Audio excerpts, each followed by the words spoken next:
Today we're playing Choices because it looked epic. I was looking at the reviews and it's phenomenal. So we're gonna play The Sun Went Out because that's the first one, I believe.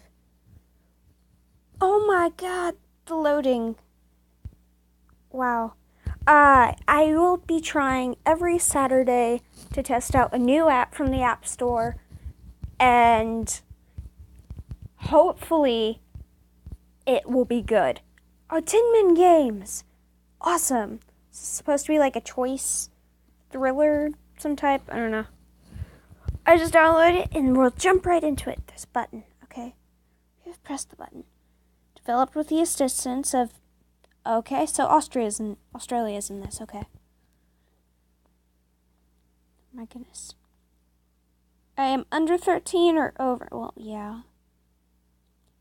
Choices interactive fiction app updates once per week, supported by in-app purchases. First part of the story is free. This game, play on it. Okay. There is no death in your future, but that does not mean your decisions are without risk. Oh, so I'm not gonna die. Awesome.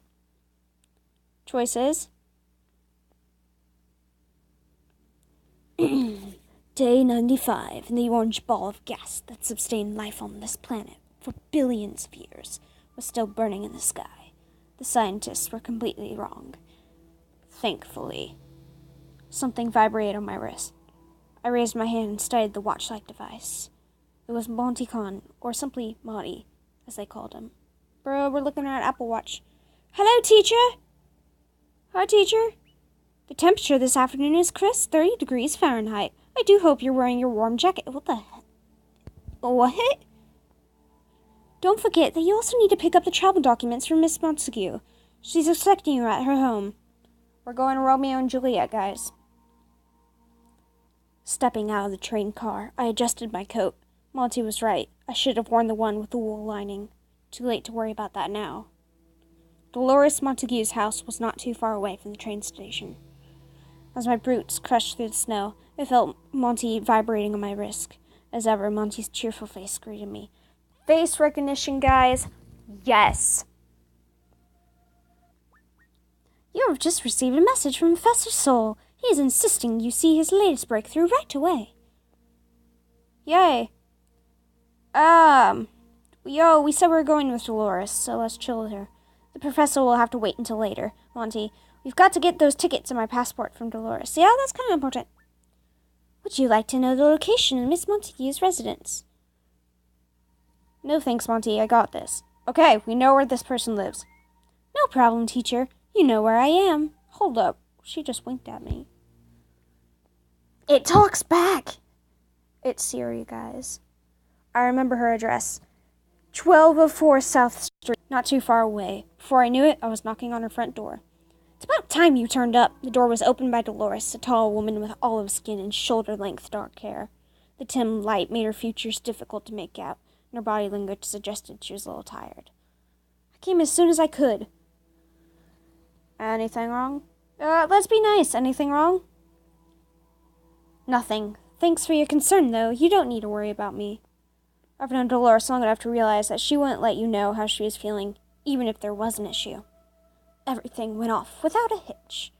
Dolores was holding a folder in here, presumably the one I was here for. Did anyone see you? That's creepy, okay. Did anyone see you? Please, nobody ever sees me unless I want them to. We're professionals. So, the travel documents? Dolores handed me the folder. I looked inside and saw the usual stuff. A passport, plane tickets, credit card, and itinerary. Itinerary scanned and stored. Travel destination, Peru. We're going to Peru, guys. Peru! So I'm headed to Peru. While I couldn't see Dolores' expression in that light, I could tell she wasn't impressed with the situation. Looks like it. Rest up. It'll be a long flight. We said our goodbyes quickly, and I sensed that Dolores was still angry at my decision. Our heated discussion the previous day was still fresh in my mind. Will you be heading to Peru right away? Remembering Soul's message, I sighed. Not yet, Monty. We still have to find out what the professor has to tell me. Sometimes I wish I hadn't hired Soul. His paranoia could be stifling, but I did hire him. I started making my way toward the professor's house. A lot of walking. You sound upset, teacher. Has there been a disagreement with the professor? Does he have the same concerns as Miss Montague? It's different, Monty, or be quiet? Be quiet. We could be a little rude. I need to prepare myself for this visit. Sorry, teacher. I will be quiet. Oh, well, that's sad. As reliable as ever, Monty obeyed my instruction. Man, can I have a Monty? That would be amazing. I honestly couldn't imagine my life before Monty. True, they sometimes ask for far too many questions about the most inane topics, but I was glad to put up with them.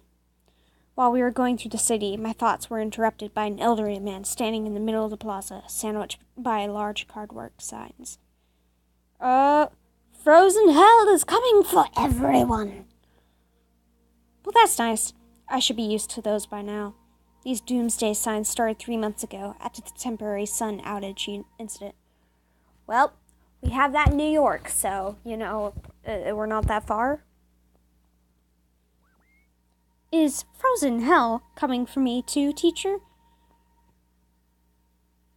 Hell isn't real, you're a robot on my wrist, so only humans go to hell. I understand, teacher. You're a machine. You don't need hell. Now that I was thinking about it, I'm wondering if that was strictly true, given how freezing cold it was this winter. It was a good thing Monty couldn't feel the chill. Yeah. After about 20 minutes, I finally arrived. I wrapped my arms around myself and shivered a little. It was snowing throughout the entire journey. I crossed the lawn and pushed the buzzer on the front door. No response. I tried again. Still nothing. The door was locked, obviously. Maybe he had gone out? What do we do? Pick the lock or look for another way in? Look for another way. No breaking in Professor Hop. Perhaps there was an open window or something. Suddenly it occurred to me that I'd never seen much of the professor's home. Walked around the property, studying every possible entrance. The windows were either too high or bolted shut. Why are the windows bolted, teacher? Oh, God. Professor suffers from a rather severe case of paranoia, Monty, like most scientists after the incident. What was the incident? Why is he suffering from paranoia? Can it be fixed? With a machine, yes, it can. I chuckled. Don't I wish, Monty? Don't I wish? Walking around the house paid off because I found myself in the backyard looking at the professor's back door. I tried it, and to my surprise, it swung open with ease. Why wasn't it locked? Upon further examination, I realized the lock was broken. Please be careful, teacher. Jeez. Monty's so much better than Siri or Cortana. Can I have a Monty, yeah? I cautiously stepped inside the professor's home. There was a large suitcase sitting by the front door. From its bulging sides, I had the impression that it was overpacked. Same, guys. Was Sol going somewhere? He hadn't said anything about our trip. Suddenly, my phone rang, surprising me. It's Miss Montague, teacher. Would you like to answer it? Sure, put her through. Yeah. See what she wants. Maybe she knows where the professor is. Dolores, what's up? You might want to turn on the TV, she stated. I'm not home right now. Hang on. I think there's a TV upstairs. I gripped the railing and headed up the steps, each wooden stair creaking and groaning as I went. Jump up and down! Potter's under there! Harry Potter is under there! We're going to the zoo! Okay, sorry, no. Climbing into the attic, most of it was covered in a thin layer of dust and cobwebs. Disused boxes, papers, books, and paraphernalia crowded around the tiny space. Hurry up, she urged. Patients or just got here? Yeah, just got here. One area, however, has seen frequent use. A crude desk made from excess boxes and planks. Sitting atop it was an exquisite clockwork model of the solar system. There was, however, no television. The professor must have sold it since I was last up here. No TV up here either, Dolores. You'll have to tell me what's on it. The sound of her sigh came through the phone. I could practically see her frowning in annoyance. Very well. Do you remember Philip Argyle? The CEO of Flare? Whining or... let's just go for the nice approach. Yes, him, Dolores confirmed approvingly. Listen to this. I could hear the television in the background getting louder. Flare energy stock prices plummeted an all-time low. The CEO, Philip Argyle, is reassuring investors that this is merely a temporary setback. I whistled. Sounds like he's in trouble. He won't last the night. Think so? Yes. Luckily, he's already settled his account. That's something, at least. Are we responsible? Yeah, are we responsible for this? No, and neither are any of our connections. Okay, good to hear. Cool. We didn't do it. With nothing else of interest in the attic and nobody there, I decided to explore elsewhere. I passed by the bulging luggage at the front door and I climbed down the second flight of stairs, heading for the basement. Ah, yes, there's something else I forgot to tell you earlier. It's quite important. Hang on, it's a little dark down here, I said as I felt along the basement wall. The entire room was pitch black. You see, oh, someone's at the door. Won't be a moment. I could hear her footsteps fade as she walked to the front door. She feeling wrong? Let's see. Horror movie kind of thing. But feeling in the dark. Oh, but it's a gas. Let's go for the gas lamp. Okay. Confident I was familiar enough with the layout, I abandoned the wall and walked towards the middle of the room with my hands outstretched. Suddenly I tripped over something heavy and fell on my elbows. It felt like a body. Having a bad feeling, I pulled out my cell phone and dimly illuminated the heavy object. I swallowed. Why didn't we use it in the first place? Professor Soul was dead. Dun, dun, dun. Laying on his front, the professor's back exposed a large bullet wound, his white lab coat splattered with blood. Bile rose in my throat and I gagged, covering my mouth with my hand. My work had always been dangerous, but I'd never been confronted with the body of a friend before. My heart pounded, making me feel dizzy. Bro, we should have gone to the professor. Dang it! No, Professor! 100 thoughts and emotions raced through my mind all at once. What did this mean? Why would someone kill him? To have anything to do with what we were doing? Wait, was that someone at Dolores' door? Dolores, don't answer the... Bang! Bro, she got shot! Suddenly, an ear-splitting gunshot sound rang through the receiver. Oh, no! The line went silent. Oh! There isn't time.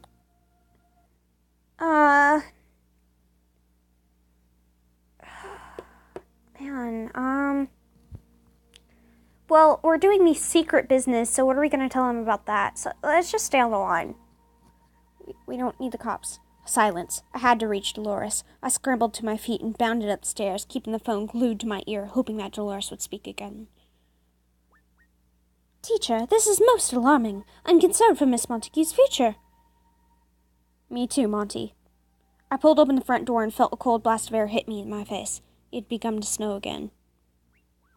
I've calculated that it'll take you between 25 and 30 minutes to reach Miss Montague's residence. Oh, that's a long time. I knew that I'd probably get there in half the time if I called a taxi. That would mean cutting off the connection to Dolores' phone, however.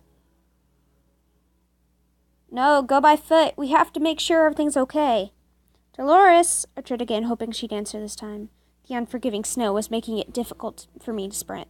I can't hear much through the phone, only some shuffling and scuffling. Once I thought I heard the sound of glass shattering. Uh-oh. Teacher, at this rate, we will take 45 minutes to reach Miss Montague's residence. Well, shut up, Monty! In other words, I'd be too late. Trying not to think about that, I continued listening while I ran. Then... click. I felt a chill down my spine. Someone disconnected Dolores' phone. No! I have checked meteorological databases, and this weather system should be passing very soon. The weather? Almost on cue, the snow began to thin out. It took about 30 minutes to make my way across town. Oh, that's forever. As I arrived at South Street, I made a left past the diner, a favorite meeting spot for Dolores and myself.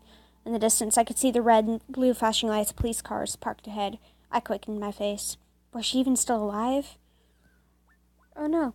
Teacher, due to recent events, I would advise against telling the police who you are. This is a very high probability that they will think you have been involved in whatever event has taken place at Miss Montague's residence. See? I knew it. Monty was right. Now was not the time to reveal my identity, especially after Soul's murder.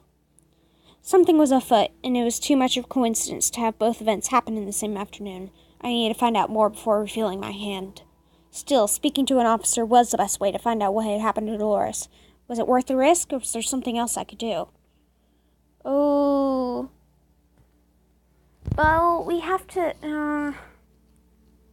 well... let's not ask, nah. No, it was too risky, but perhaps I can eavesdrop instead. Oh, well, that's nice. A crowd was gathering to see what all the fuss was about. I made my way behind an inquisitive young couple with small children that stood near 2 police officers. They were also eavesdropping. We're searching the property, and there's no sign of either an intruder or an occupant. I've sent forensics on there. There's a lot of blood in the kitchen. There's also a bloodied bread knife that was lying in the corner, for which I can only assume was the attack weapon. No, it wasn't! We heard a gunshot! I felt sick to the pit of my stomach. Was this Dolores' blood? A female officer suddenly strode out of Dolores' front door, speaking on the phone. She lowered it and covered the mouthpiece as she shouted across to another officer leaning on one of the cars. You better drink up, Patterson! We have a body on the other side of town. Professor or something you're after. No, the professor! I would strongly suggest we leave this location as soon as possible, teacher. While we have no confirmation that Miss Montague is still alive, we also do not have confirmation that she is dead. This is not a totally unacceptable outcome. Okay. So, it's like Schrodinger's cat. Monty was right. I needed to get out of here quickly. Something was happening, and I wasn't sure what. I quickly turned and headed down a nearby road that ran perpendicular to South Street. I needed to get back to my home and prepare for the trip. Call a taxi or take a bus? Ooh, taxi asks too much. Take a bus, because they stop at bus stops. The journey home was passed in silence. I watched the snow begin falling even more heavily. Whether or not the colder weather could be attributed to the sun incident was a hot topic amongst meteorologists. It was a hot topic. Yeah, okay. When I finally walked in my apartment, Monty pinged on my wrist. What are we doing tomorrow, teacher? That's a good question. I reached in my jacket and pulled out the itinerary from Dolores. We should stick to the plan and head to Peru, Monty. What about Miss Montague? Nothing we can do about it. She can take care of herself. Nothing we can do, because the police are already there. What are we going to do? Okay, teacher. Peru it is. Fun! As I lay in my bed, I thought about the events of the day. What happened to Sol and Dolores? It couldn't have been coincidence. They were both attacked on the same day. Was the murder after the research?